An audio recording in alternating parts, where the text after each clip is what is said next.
है। सानू जी अब तो टाइम ही हो गया अब रिकॉर्डिंग, ठीक है।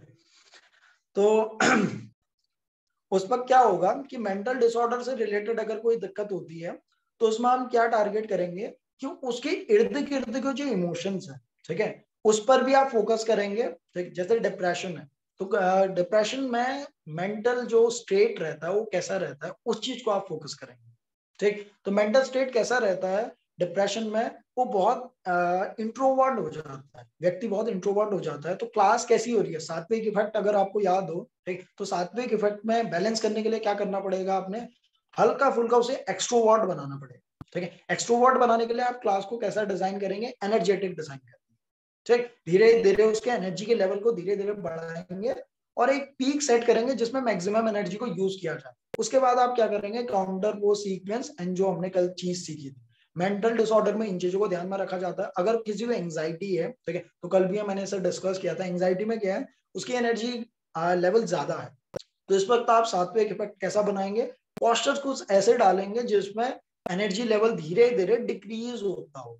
ठीक, और भी ज्यादा, जैसे जो क्या करे अंत में उसे सुलाई दे, ठीक है, ऐसा उसे कहा जाता है। तो शुरुआत में हल्की फुल्की ताकत लग रही है उसकी, ठीक, और उसके बाद धीरे धीरे जो डिफिकल्टी लेवल हो कम होता जा रहा है। ठीक, अगर वो शुरुआत में खड़े होकर काम कर रहा था, फिर बैठकर करेगा, ठीक है, फिर प्रोन पोजिशन, फिर सुपाइन पोजिशन, देन रिलैक्स्ड। ठीक है, ऐसे करके उस सीक्वेंस को बनाना ज्यादा बेनिफिशियल होगा आपके लिए। और एट द एंड फिर आप एक्सपेरिमेंट को तो करते ही रहेंगे, जो आपके एक्सपेरिमेंटिंग है उसको आप कंटिन्यू रखेंगे, आप चेक करेंगे क्या ऐसा भी किया जा सकता है, क्या इन चीजों को भी डाला जा सकता है। ठीक, तो बेसिक जो प्रिंसिपल्स हैं उनको तो आप फॉलो करेंगे ही, और साथ में जो है मॉडल मैंने आपको बताया है, एक तो चक्रा मॉडल, ब्लॉक मॉडल, ठीक, और जो आपका सेक्शन मॉडल है, वेव मॉडल है, इनको आप प्रैक्टिस कर सकते हैं। ठीक, तो होप इतने तक आपको चीजें क्लियर हैं। मैं कोई स्पेसिफिक पोस्चर्स का आपको नाम नहीं बता रहा हूँ कि प्रेगनेंसी में इनको करवाओ, ठीक है, या किसी को अगर मेंस्ट्रुअल साइकिल में दिक्कत हो रही है तो इन पोस्चर्स को करवा, क्योंकि उनका फ्लो ऑलरेडी बना हुआ है। ठीक, आप थोड़ा सा बोध लगाइए और सीक्वेंस को देखने की कोशिश कीजिए, ठीक है, थोड़ा बहुत अपनी रिसर्च कीजिए, तो चीजें अपने आप क्लियर हो जाएंगी। स्टैटिक अगर मेरी ही लकीर को क्या करोगे, फॉलो करोगे, तो आपकी क्रिएटिविटी मर जाएगी। ठीक, उसकी मदद के लिए मैंने आपको पीडीएफ दे दी है, बट आप अपने एक्सपीरियंस से अपनी क्रिएटिविटी को यूज करते हुए अपना सीक्वेंस क्रिएट करेंगे। ठीक, यही मैं आपसे कह रहा हूँ कि क्लासेस में आप अप्लाई करेंगे। तभी मैंने किसी को ऐसे ही नहीं टोका कभी कि शुरुआत में माइंड बॉडी सेंटरिंग ही करवाओ, ठीक है, या माइंड बॉडी सेंटरिंग का यही तरीका होना चाहिए कि आप 3 बार ओम चैंटिंग करवाओ, उसके बाद गायत्री मंत्र पढ़वाओ। ठीक, ये लकीर के फकीर नहीं बनना आपने। What you want to do जिससे माइंड बॉडी सेंटरिंग हो, उसको फॉलो करो। ठीक, जिससे क्या हो, प्रिंसिपल फॉलो हो आर पूरी क्लास के, उसको फॉलो करो। ठीक, और उसके अकॉर्डिंग अपनी क्रिएटिविटी डालो और अपनी सीक्वेंस को क्रिएट करो। ठीक, तो ये मेन मॉडल था इस जगह तक। नेक्स्ट टाइम हम नेक्स्ट वीक जब क्लास होगी उसमें हम कुछ और पॉइंट है इससे जुड़े हुए, सीक्वेंसिंग से जुड़े हुए, मैं उनको डिस्कस करने के बाद, ठीक, आपको बता दूंगा कि उसके नेक्स्ट वीक और क्या होने वाला। ठीक, टीचिंग से जुड़ा हुआ कुछ और रिसोर्सेज हैं, हम उनको भी डिस्कस करेंगे, और क्या प्लेटफॉर्म हो सकते हैं जिस जगह पर योगा टीचर और काम कर सकता है। ठीक है, apart from the online classes, apart from the offline classes, one on one classes, इसके अलावा भी एक योगा टीचर ऑन किन जगहों पर अपना जो कंट्रीब्यूशन है वो दे सकता है जिससे लोगों को और ज्यादा वैल्यू मिले। ठीक है, तो नेक्स्ट वीक हम ऐसे ही डिस्कस करेंगे, ये काफी इंटरेस्टिंग होने वाला है, ठीक है, सभी के लिए। तो नेक्स्ट वीक मिलते हैं। अभी के लिए अगर किसी को कोई कंफ्यूजन है तो please unmute the mic and हम उन सर चीजों को मेरा एक डिस्कस कर क्वेश्चन लेते है। हैं। हाँ जी। हाँ जी सर, आपने जैसे बताया कि एंग्जाइटी उस बंदे को होती है जिसकी एनर्जी हाई होती है। जी। सर मैंने कई लोग ऐसे भी देखे हैं जिनकी एनर्जी काफी लो रहती है और वो डिप्रेशन में रहते हैं, उनको एंग्जाइटी बहुत होती रहती है। तो सर ऐसे कैसे आइडेंटिफाई करा जाए कि उसकी एनर्जी हाई एनर्जी की वजह से उसको एंग्जाइटी हो रही है या लो एनर्जी की वजह से? या तो उसको देख के ही हम पता लगा सकते हैं, वो जिस हिसाब से बात करे, जिस हिसाब से उसका पोस्चर है, जो भी। देखिए, जो वर्ड है उस जगह पर आप इसको पहले इस कॉन्सेप्ट को क्लियर कर लो कि depression is different thing and anxiety is different thing. ठीक, डिप्रेशन का पॉइंट जो है ईटिंग का वो अलग है, और एंजाइटी का अलग है। एंजाइटी मतलब ही क्या है, ओवर थिंकिंग, ठीक है। चिंता जिसे कहा जाता है वो एंजाइटी है, ठीक। अगर चिंता में एनर्जी लो हो गई है तो क्या हो गया है, ओवर थिंकिंग की वजह से, चिंता की वजह से, इस नर्वसनेस की वजह से, ठीक है, उसने क्या कर दिया, अपनी एनर्जी लूज कर दी है। बट जो रूट कॉज है उसका वो क्या है, ओवर थिंकिंग ही है, ठीक। डिप्रेशन में क्या होता है, एक स्पेसिफिक थॉट को आप पकड़ के डीप उतर जाते हो, ठीक। एंजाइटी में ड्युअलिटी होती है, हर एक जगह पर ड्युअलिटी होगी उसको, ठीक है, वो बहुत ज्यादा कंफ्यूज होगा। डिप्रेशन में कंफ्यूजन नहीं, डिप्रेशन में एक स्पेसिफिक थॉट को पकड़ के उतर जाना होता है, ठीक। उसकी एनर्जी लो हो जाएगी अपने आप।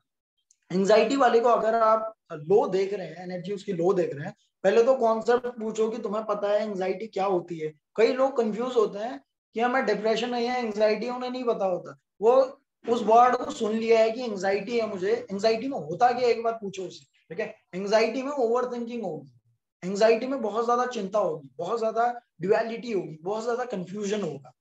लोग क्या करते हैं, एक स्पेसिफिक थॉट को पकड़ के, कोई दुख है उन्हें, ठीक, उस दुख को पकड़ के वो बैठे हुए हैं, कोने में बैठ जाते हैं, ठीक है, अपनी चीजें डिस्कस नहीं कर रहे किसी से, ठीक। और उसी थॉट के साथ वो अटके हुए हैं और लाइफ में स्टक हो गए हैं, कोई भी नया स्टेप नहीं ले पा रहे हैं, ठीक। इट्स कॉल्ड अवसाद, इसे कहा जाता है डिप्रेशन। तो डिप्रेशन और एंजाइटी को अगर अलग अलग कर दो तो कॉन्सेप्ट अपना क्लियर हो जाएगा, ठीक। हाँ, व्यक्ति अगर कंफ्यूज है कि मुझे नहीं पता कि भाई मुझे एंजाइटी है, डिप्रेशन है, पर मेरे सिम्टम ये है, तो तब योगा टीचर फाइंड आउट करेगा कि व्हाट ही है, ठीक। उसे एंजाइटी है, डिप्रेशन है, उसके अकॉर्डिंग फिर सात्विक इफेक्ट को यूज करो, ठीक। सर एक क्वेश्चन और है, जैसे आप बता रहे हैं एंग्जाइटी ओवर थिंकिंग की वजह से होती है, तो सर ओवर थिंकिंग तो किसी को भी हो सकती है ना? किसी को लो ठीक। एनर्जी है, किसी को हाई एनर्जी है। ओवर थिंकिंग देखो क्या है, कब होगी सोचो, ठीक। इसे ऐसे समझो देखो कि शॉर्ट टाइम ओवर थिंकिंग है, कोई किसी चीज पे आप क्या कर रहे हो, चिंता कर रहे हो।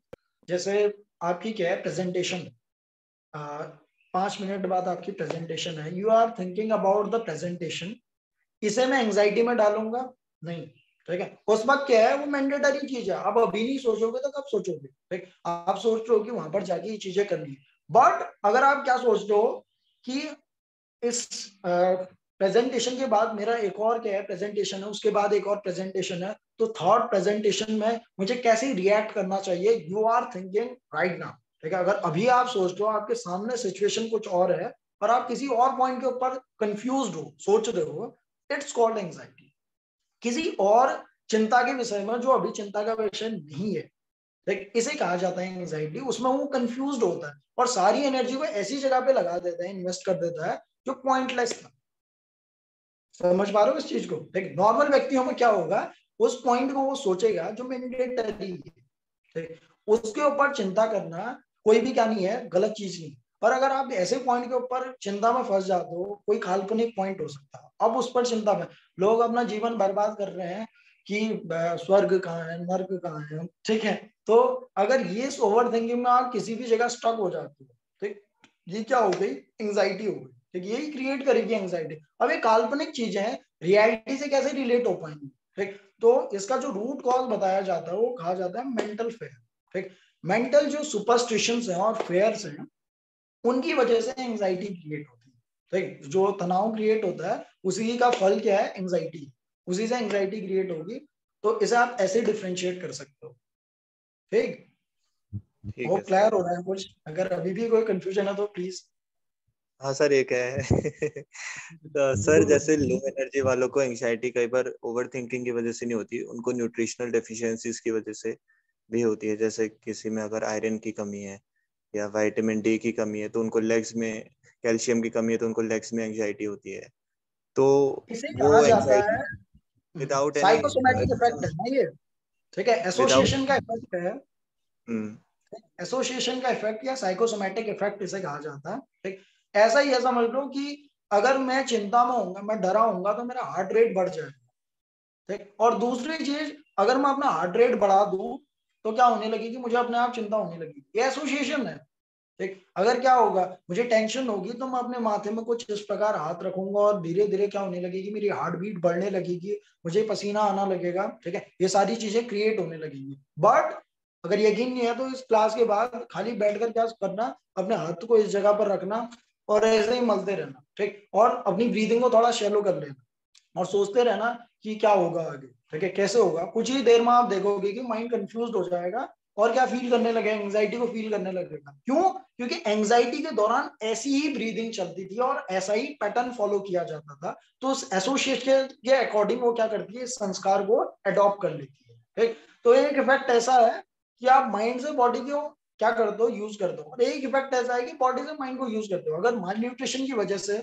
किसी और फैक्टर की वजह से क्या हो रहा है कि ब्लड प्रेशर बढ़ गया, ठीक है, या ऐसा एसोसिएशन फॉलो हो रहा है आधा, जैसा एंजाइटी में होता है, और आप थोड़ी सी किसी चिंता पे हो, तो क्या होगा, पूरा का पूरा संस्कार वैसा ही अडॉप्ट हो जाएगा, ठीक। ये दोनों इफेक्ट को समझो, या तो बॉडी से माइंड की तरफ वो संस्कार क्रिएट होगा, या माइंड से बॉडी की तरफ वो संस्कार क्रिएट होगा, एंड एट द एंड क्या होगा, पूरा का पूरा संस्कार अडॉप्ट कर लिया जाएगा। ये ऐसा भी हो सकता है, ठीक है। ठीक है sir, okay, thank you. Okay Vijay sir नमस्ते। ओके, हेलो सर नमस्ते। हाँ जी मुझे ये नमस्ते। पूछना था, मैंने लेट ज्वाइन किया था, तब आप बता रहे थे कि लेफ्ट साइड, लेफ्ट हैंड से हम कुछ काम करते हैं, तो वो योगा में किस रिलेटेड टॉपिक चल रहा था सर? मुझे वो थोड़ा सा जानना था कि किस पॉइंट के अंदर ये आ रहा था। बीच में आपकी बात में ये आपकी था, आवाज कट। समझ, जी। कॉन्शियसनेस के ऊपर, ठीक है, प्लेटो के ऊपर था मेनली वो। जब हम क्या करते हैं, यूज टू हो जाते हैं किसी एक मोमेंट के, तो उस दौरान क्या होती है, हम उस ऑटोमेशन में चले जाते हैं, समझ लो, ठीक है, ऑटोमेटिक मोड में वो काम होता हाँ, है। लेकिन ये और किस पॉइंट में आ रहा है सर? मतलब योगा में कहाँ आ ताकि रहा है बॉडी ये? में, बॉडी किसी चीज के हैबिचुअल ना हो, क्योंकि जब भी हैबिचुअल हो जाती है तो क्या होती है, डेवलपमेंट रुक जाता है। ये इसके अंदर आ रहा था कि आप सीक्वेंसिंग को नया नया क्यों बनाते हैं, ठीक है। अगर अच्छा, एक ही मतलब सीक्वेंस को फॉलो करते रहे, हमारे ट्रेडिशनल योगा में ये चीज बताई है कि क्या आजकल चीज, ये हमारे सिलेबस में नया पॉइंट है। मतलब हमारे ट्रेडिशनल जो योग है हमारा, उसमें ये चीज को बताया गया है कि इस तरह से हमने सीक्वेंसिंग करना है, या अपना जैसे हम आसन करते हैं इस साइड से करते हैं, फिर उस साइड से करना है, तो इसको कोरिलेट उन्होंने किया है कि हम एक नया इसमें ये कर रहे हैं वाईसीबी नहीं के कैसे कोर्स है, में। देखिए, ये वाईसीबी के कोर्स से उतना रिलेटेड नहीं है, ठीक। ये अच्छा। कैसा है, ये मन का सिद्धांत है, ठीक। मैं इसको क्रिएटिविटी के लिए बता रहा हूँ। पुराने अच्छा। ट्रेडिशन में क्या होता था, इसे प्रमाद कहा जाता है, ठीक है। जो इस टाइप की क्रियाकलाप होते हैं जिनमें बॉडी यूज टू हो जाती है, इसे प्रमाद जी कहा जी। जाता है, ठीक है? प्रमाद हम्म। के दौरान क्या करते हैं, ट्रेडिशनल जो साधना होती थी, क्योंकि साधना के लक्ष्य से इस प्रैक्टिस को किया जाता था, तो उस दौरान ब्रीदिंग को फोकस बनाया जाता था।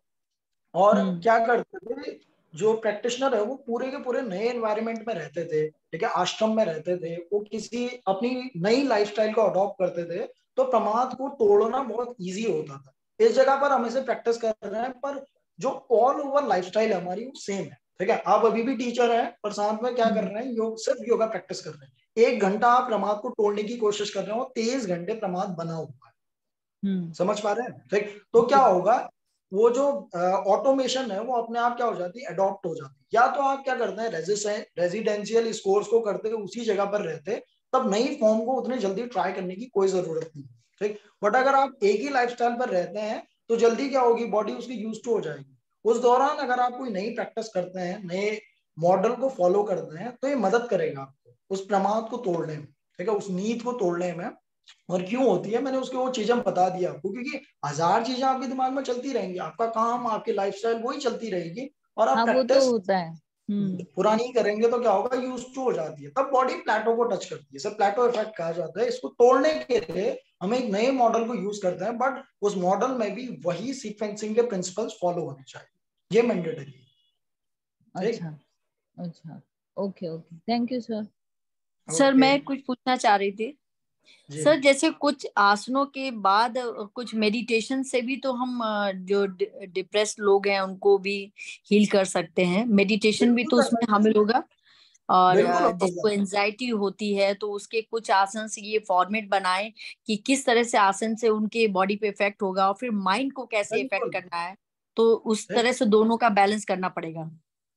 जी ठीक है, सर। बिल्कुल होगा। ठीक है। आप अगर अपनी क्रिएटिविटी को यूज करेंगे तो जरूर ऐसा हो पाएगा, ठीक। आप ऐसा जी। सीक्वेंस, ऐसा मॉडल भी बना सकते हैं।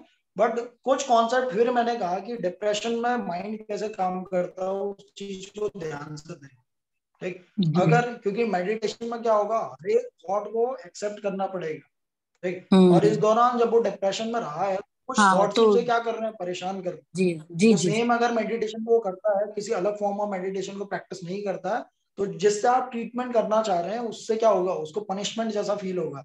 अगर वो बिल्कुल प्रैक्टिस को छोड़ सकता है, ठीक है। तो उसमें जी आपने जी बहुत समझ केयरफुल समझ मेडिटेशन की तकनीक को चूज करना जी समझ गया। मतलब मेडिटेशन का भी हमें फॉर्मेट चेंज करना पड़ेगा है। ताकि वो बिल्कुल बहुत ज्यादा इंट्रोवर्ट जो हो रहा है वो उसको हमको उससे बाहर निकालना है, ना कि उसको और उसमें डालना है। तो हमको जी इस जी तरह से जी प्लान करना पड़ेगा कि हम उसको थोड़ा सा इंट्रोवर्ट ना करके थोड़ा बस बाहर की तरफ ही वो अब डाइवर्ट आपके करें। समझ में आ गया, ठीक है। ठीक है सर, तो थैंक पहले यू सो मच। पूरी की पूरी पृष्ठभूमि बनानी पड़ेगी कि कैसे जी पॉसिबल होगा, ठीक है, और किस जी फॉर्म ऑफ मेडिटेशन को आपने यूज करना चाहिए, ठीक। जी और उससे ठीक भी पहले आपने उसे प्रैक्टिस करना चाहिए, ठीक। जी आपने देखना ठीक है चाहिए कि क्या रियली ये ऐसे ही काम करता है, ठीक। जी सर। जी sir, thank you so much sir, thank you hello so sir. Much. Hello हाँ सर। जी मैम। सर, जब हम डिप्रेशन या एनजाइटी वाले जो लोगों को हम अगर कराएंगे तो उनको तो मेडिटेशन होगा ही नहीं, क्योंकि वो खुद ही इतना डिप्रेस्ड है या एनजाइटी है जी उन्हें, तो वो तो मेडिटेशन करने की हालत में रहेंगे ही नहीं। तो उन्हें तो नहीं कराना चाहिए आई थिंक, क्योंकि वो अगर हम बोलेंगे आइज क्लोज करो तो उनके माइंड में तो वही सब बातें घूमेंगी। देखिए क्या है, फिर से अगर हम देखें डिप्रेशन के केस में क्या था, वो स्पेसिफिक एक थॉट को पकड़कर उसी के साथ क्या करते हैं, समझ लीजिए लड़ाई करते हैं और उसी में स्टक जी रहते हैं, ठीक, और कोई भी जी काम नहीं कर पाते। अब अगर उन्हें एक नया स्टैंड पॉइंट दे, तो जैसे ब्रेथ आपने एक नया स्टैंड पॉइंट दिया, या हार्ट बीट आपने एक नया स्टैंड पॉइंट दिया, ठीक है, कि भले तुम्हारे दिमाग में कुछ भी चले, बट क्या करो, अपनी हार्ट बीट पर ध्यान रखो, हाथ को अपने हार्ट पर रखो और देखो कि कितने बारी बीट हो रहा है, ठीक। या अपनी सांसों को देखो, एक भी सांस छूटनी नहीं चाहिए, और साथ में जो भी बकवास आप सोचो सोचते रहो, ठीक। पर इसमें क्या है, एक रूल है, माइंड एक जगह पे एक टाइम पे एक ही काम कर पाता है, या जी तो ब्रेथ देख पाएंगे या तो वो थॉट्स को देख पाएंगे, ठीक। जैसे वो ब्रेथ को देखेंगे, वो डिप्रेशन का पॉइंट धीरे धीरे रिलीज होने लगेगा, ठीक। इस फॉर्म को प्रैक्टिस किया जा सकता है। साथ में अगर आप क्या करते हैं, कोई एक्टिविटी जोड़ते हैं, जैसे बंद आपने डाले, ठीक है, तो बंद क्या है, नया स्टैंड पॉइंट है फोकस के लिए, और नया स्टैंड पॉइंट अगर मिलेगा तो पुराना स्टैंड पॉइंट छूटेगा उससे, ठीक। अगर छूटेगा तो वो एरिया क्या होगा, और ज्यादा तैयार होगा, और ज्यादा मतलब हील होगा, और कुछ ही दिनों के बाद क्या होगा, वो जो डिप्रेशन का पॉइंट है जिसमें बहुत ज्यादा फोकस वो कर रहा था, वो रिलीज होने लगेगा, ठीक है। उसके बाद आप एक नई पद्धति को डाल सकते हैं, पर शुरुआत के लिए आपने क्या करना चाहिए, नाद अनुसंधान है जैसे, या बंदों पर फोकस किया, किसी स्पेसिफिक चक्र पर फोकस किया, ठीक, आप जी ऐसा जी। कर सकते हैं। और साथ में प्रैक्टिस तो आप आसनों की प्रैक्टिस तो कर ही रहे, ठीक। तो इस कॉन्सेप्ट को हमने ध्यान में रखना चाहिए। Okay okay, thank you so much sir. Okay thank you so much sir. Okay okay everyone, hope sir शायद आप सभी सर लोगों के आपने जो concept ये clear हों। पीडीएफ सेंड किया है, जी सर आप सुन रहे हो? सर ये जी जी 564 पेजेस का है, जी। तो सर इसको कैसे पढ़ना है? इसको पढ़ना है इंडेक्स से, ठीक है। इंडेक्स देखो, ठीक है, और देखो कि ये पॉइंट क्या है। ये ऐसा नहीं है कि आज ही आपने पढ़ के कल ही इसे क्या करना है, प्रिपेयर करना है। ये योगा टीचर की मदद के लिए बना है पूरा, ठीक। सर तो तो ये आज ही सर बुक बिल्कुल। होगी, इसकी पूरी बुक मिल जाएगी ना? बुक ये पीडीएफ में है, अगर आप इसे प्रिंट आउट कराना चाहते हैं, ठीक है। तो और मैंने इसे ऐसे नहीं खरीदा है, क्योंकि इसमें बहुत सारी पीडीएफ है मेरे पास, सभी की अगर बुक मंगाने लगा तो फिर ढेर लग नहीं जाएगा नहीं नहीं नहीं, लाइब्रेरी वही चलने। सर, तो जो इम्पोर्टेंट है मेन चैप्टर उसको भी हम वो प्रिंट उसका निकलवा सकते हैं, बिल्कुल जो कर खास सकते हो, खास। आपने देखा ना, इंडेक्स को देखा, इंडेक्स के अकॉर्डिंग, ठीक। आपने उस चीज को चूज किया, उसका स्क्रीनशॉट लेके बड़े क्या कर लो, प्रिंट आउट निकलवा लो, उसे आराम से पढ़ लो, ठीक है, कॉन्सेप्ट को समझ लो, ये जगह कंफ्यूज होते हो तो पूछ लो, ठीक। जी जी सर जी। ठीक है sir. Sir okay anxiety everyone. के लिए एक बहुत अच्छा डायलॉग याद आ रहा है। चिं, जी चिंता चिंता चिता समान है, पर चिता में ही आराम, पर चिता में ही आराम है।